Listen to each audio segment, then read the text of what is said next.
You meet someone who calls you every day. They reply within minutes. They remember the small thing you mentioned in passing 3 weeks ago. They plan dinner and they show up. They are kind, consistent, and present, and you feel absolutely nothing. Then you meet someone else. This one takes 6 hours to answer a simple question. They cancel at the last minute and give no reason. They disappear for 3 days and return as if no time has passed. And your entire body lights up. If that sounds uncomfortably familiar, I want you to really hear me. You are not the problem. You have a pattern. Those are two very different things. A pattern is not a character flaw. In the next 20 minutes, I will show you what your nervous system has been calling love. Why the steady person feels like lukewarm tea and the distant one tastes like champagne. I am not going to tell you to have more self-worth. That advice has never helped anyone who actually needed it. Because this pattern is not living in your self-esteem. It is living in your vagus nerve. It is living in your brainstem.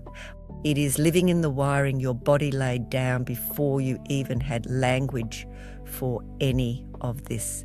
And we are going to speak to it in the language it actually understands. Before we go any further, write something in the comments. Write, "This is me," if you have already recognized yourself in the first 2 minutes of this video, not as a confession, as a line in the sand. You are naming a pattern today, not a verdict on who you are. And I want you to see the pattern clearly because I know how sneaky it can be. It is the man who texts you at 11 at night for 3 weeks and then suddenly goes quiet for 4 days. It is the woman who tells you she has never felt like this before on a Tuesday and then on Sunday tells you she needs space. It is the colleague you cannot stop thinking about who has given you almost nothing to work with. It is the person whose face you can picture better than the face of the partner who actually showed up for you last year. Your mind has stories about why this time is different. Your body has only one story repeated, and your body is the one keeping score. First, I want to say out loud something you may have thought quietly for years. You have probably wondered if there is something wrong with you. Why can your best friend fall for the quiet man who adores her? Why does your sister seem to settle happily into her steady partner while you keep choosing people who make you feel like you are auditioning for your own life? You have asked yourself if you are addicted to chaos, if you are self-sabotaging, if you are simply the problem. You are not the problem. You have a pattern. Those are two very different things. A pattern is not a character flaw. A pattern is a trained response. And trained responses can always be retrained. If something in what I have just said has already landed somewhere in your chest, do me one small kindness. Subscribe to this channel before you forget. Not for me. For the version of you who is ready to know why this keeps happening. Your nervous system learns through repetition, and this work is not a single video. It is a slow, careful return to yourself. Let me show you what actually happens inside your body when you meet one of these unavailable people.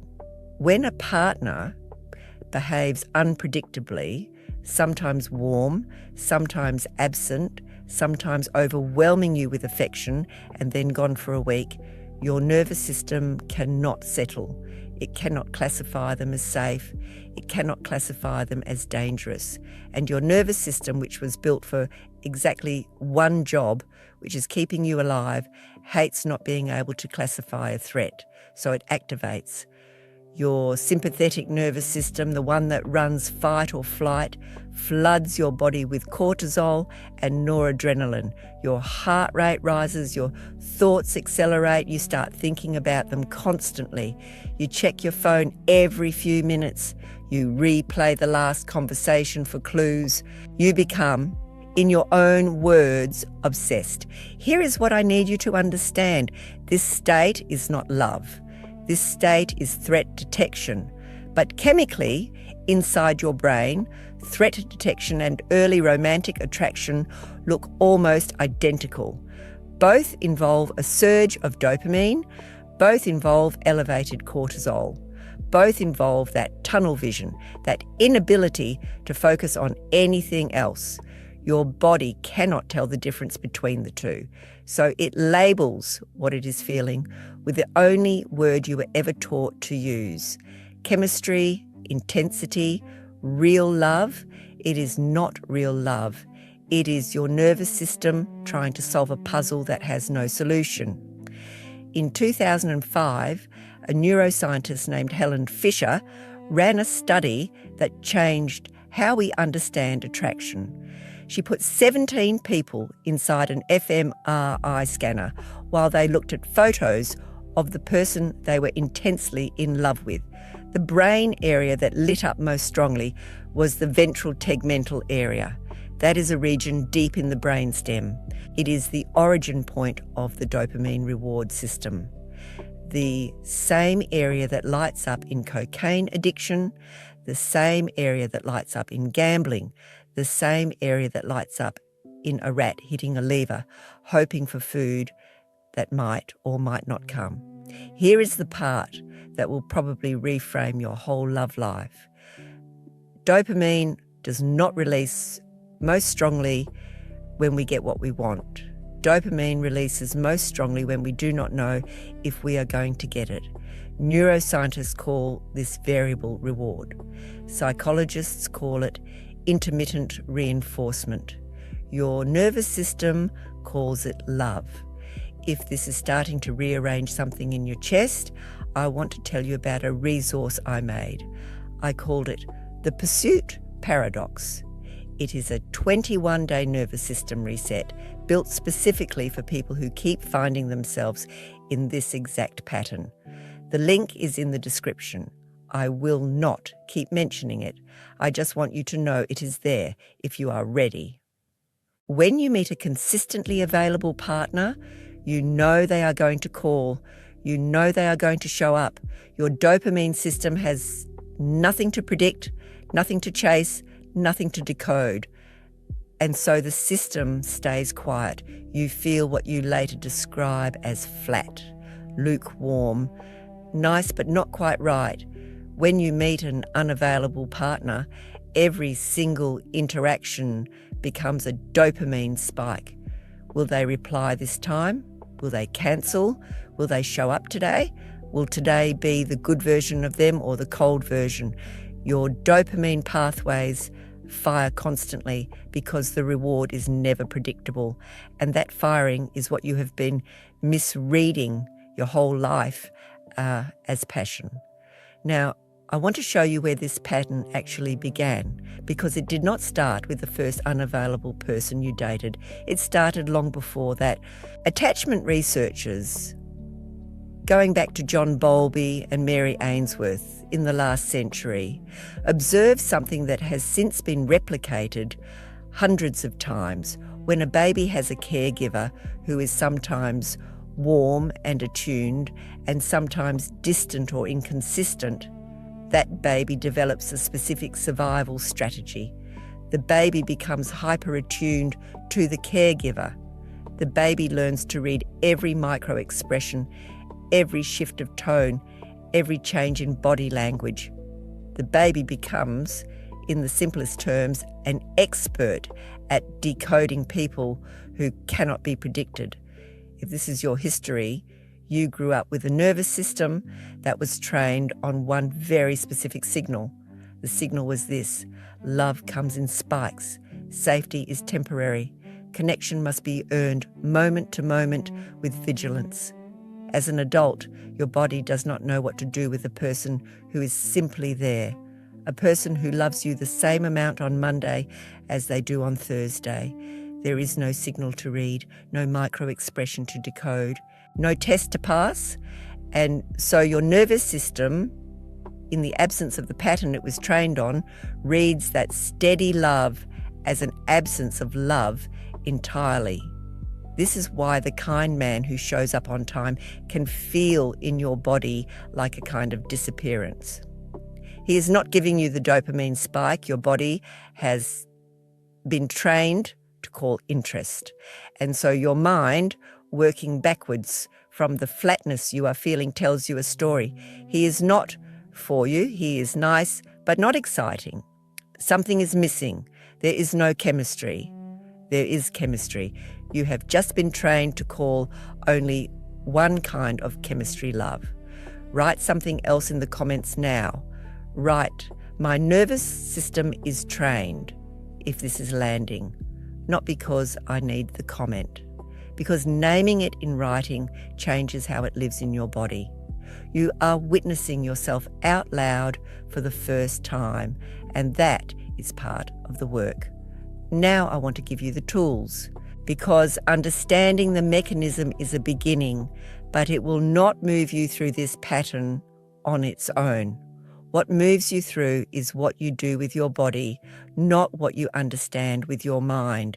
Tool 1, the body check. The next time you feel that electric dizzy, cannot stop thinking about them feeling after meeting someone new, I want you to pause. Put one hand on your chest, put the other on your belly, breathe slowly for 2 full minutes, and then ask yourself, honestly, is this warmth or is this activation? Warmth feels expansive. Your chest softens, your breath deepens, you feel present in your own body. Activation feels tight, your chest constricts, your breath goes high and shallow, you feel scattered and somehow a bit outside of yourself. They are not the same state. One is connection, the other is survival, dressed up as chemistry. Your body already knows the difference. You have simply been taught to ignore what it was telling you. Tool 2, the vagal tone practice. Your ventral vagal nervous system, the branch of the vagus nerve that manages social connection and safety, is the system that needs to be strong enough to handle steady love.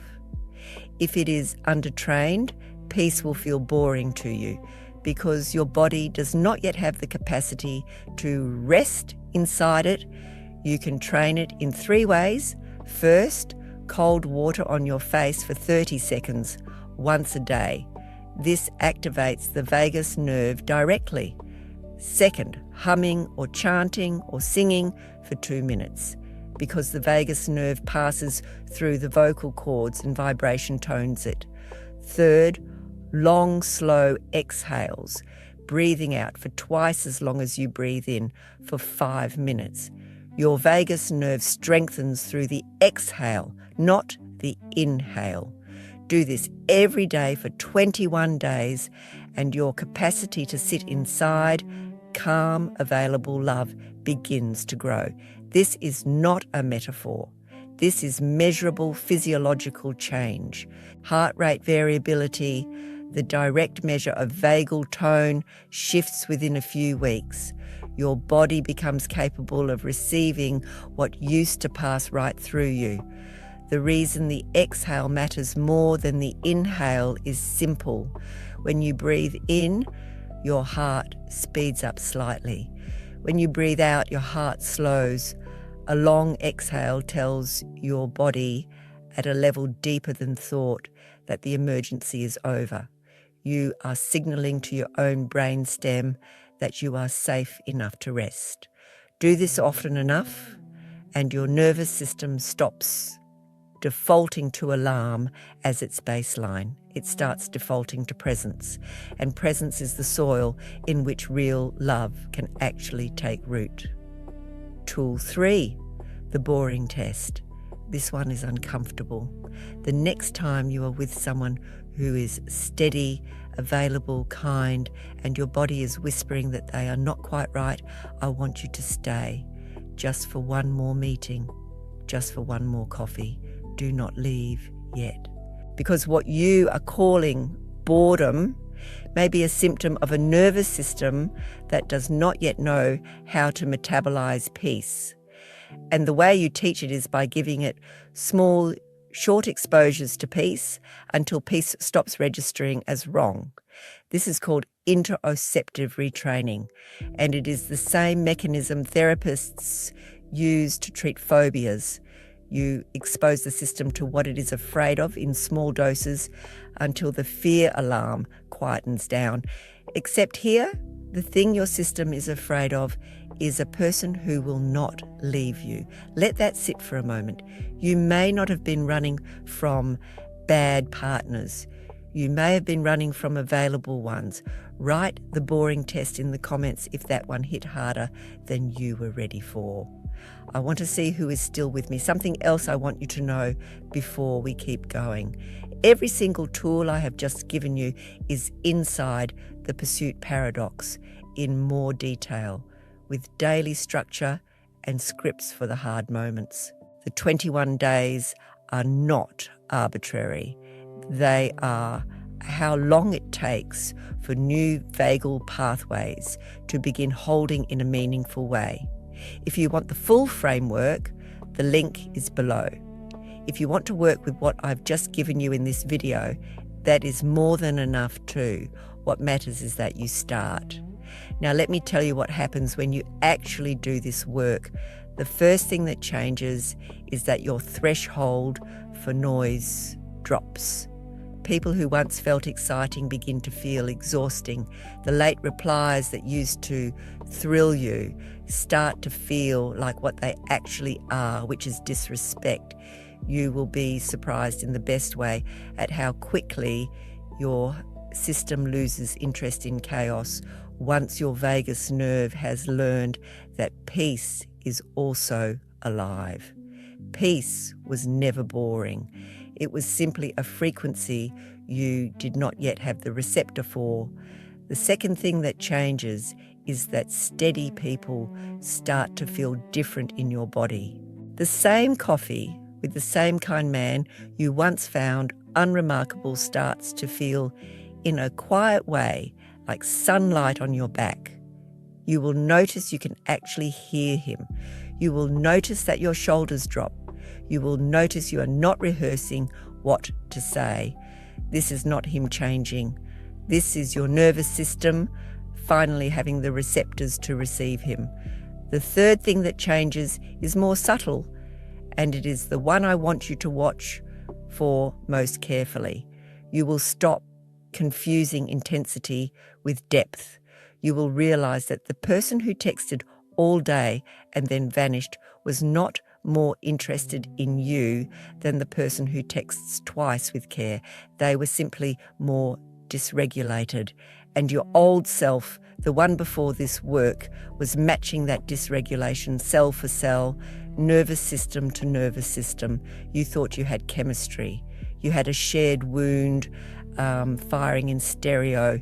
You will start choosing differently, not because you forced yourself, not because you read an article about red flags, but because the electric feeling that used to mean yes now quietly registers in your body as an old alarm bell.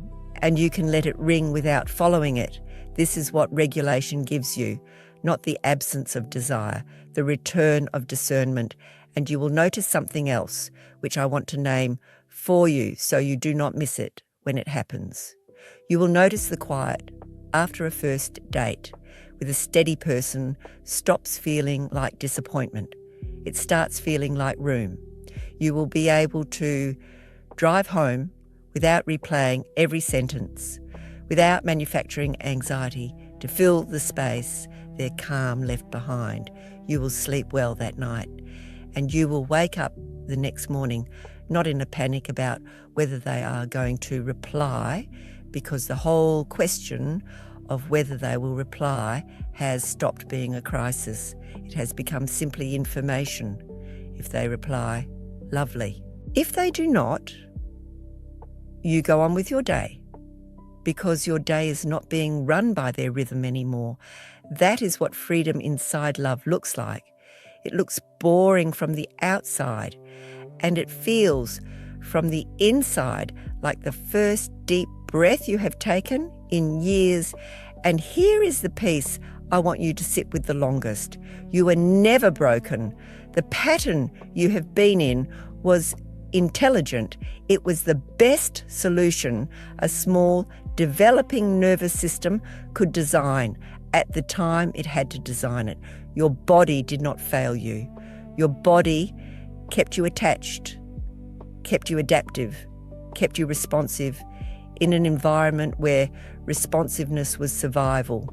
You are now an adult in a completely different environment. You have the capacity to rewire what was installed, and everything you need to do it is already inside your own physiology. The vagus nerve is neuroplastic. Attachment is neuroplastic. Who feels like home to you is neuroplastic. Nothing about the person you have been up to now is permanent. Your nervous system, the one that learned to associate love with unavailability, is learning something new right at this moment inside this video. It is hearing a voice that is steady and present and not going anywhere in the middle of a sentence.